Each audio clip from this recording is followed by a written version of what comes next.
fat guy with the back of his head. Mr. Ed. Hey, what's up, Born 25 Smash? This is Mr. Baghead with a very special message for you.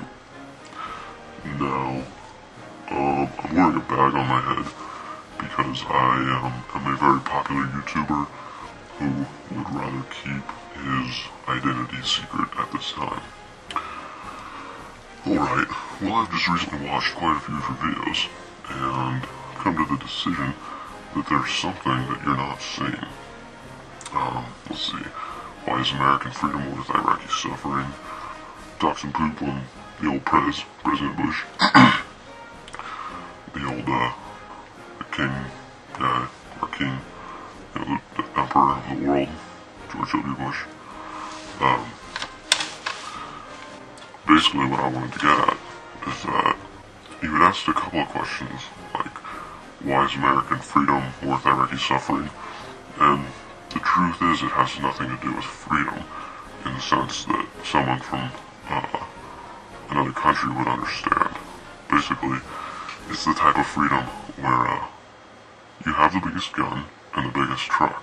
It's a feeling that's very particular to Americans. It has a certain zeal to it, a certain feel to it. The Chinese are beginning to figure this out. We've got a middle class about the size of America. Other thing, you had asked, you had said something about, you know, if the Democrats had just tried to stop the war or something like that.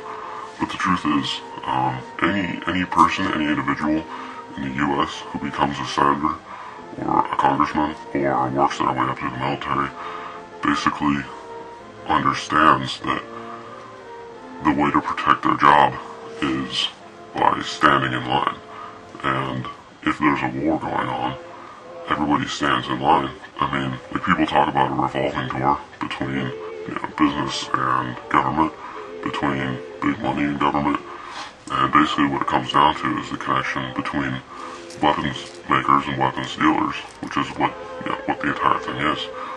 Almost any senator is going to go with the war, because after they're not a senator anymore, they want to be on the board of Boeing.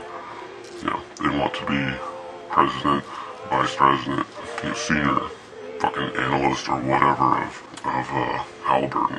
To imagine that the Democrats would ever pose a threat to the military-industrial complex is just silly, because, I mean, you look back, and, like, I remember, you know, the 90s being like, you know, Nirvana, and like, oh yeah, cool, you know, sort of like hip stuff, and cool bands, and, you know, better style than the 80s or whatever. But when you look back on it, Clinton helped create the fucking guided missile systems that we used to invade Iraq the second time. And that's the name of the game. And, you know, with Saudi Arabia, every politician is going to want to be on good terms with Saudi Arabia. And we're not afraid of Saudi Arabia because they have all their money invested with us. They use the dollar. Follow the money. Follow the dollar. And it makes everything much clearer. They reinvest back in us. We invest into them. You know, it's a disgusting relationship.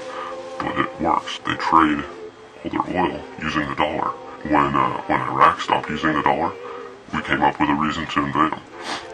When Iran decided to stop using the dollar, we came up with a reason to contain them and, you know, maybe invade them. I mean, all these reasons could be totally false, but the main reason is protection of the value of the dollar. It's protection of the value of the dollar. It's protection of the value of the dollar. The more people trade using the dollar, especially in oil and big resources, the more the dollar's worth, the better it is for America, the more America's worth. And then, you know, with the weapons, it maybe has a little bit to do with psychotic American nationalism and a just fucking twisted, adventurous spirit of murderous mayhem. But the real reason for the war and all the weapons is to gain a 51% market share of all of the weapons production, weapons dealing, violence, political power on the planet.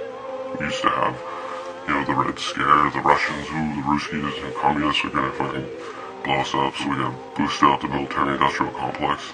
But, after that, all it took was 9/11, and we're back at it. It basically comes down to the dollar and keeping a 51% market share of the planet. Peace.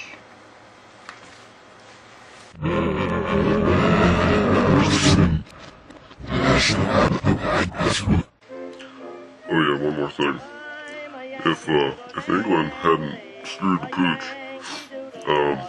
you guys would still have an empire. There'd be somebody else complaining about it. So I figure, if and when the American empire collapses during my lifetime, I'll get to join you in complaining about the new tough guy on the block. Yeah.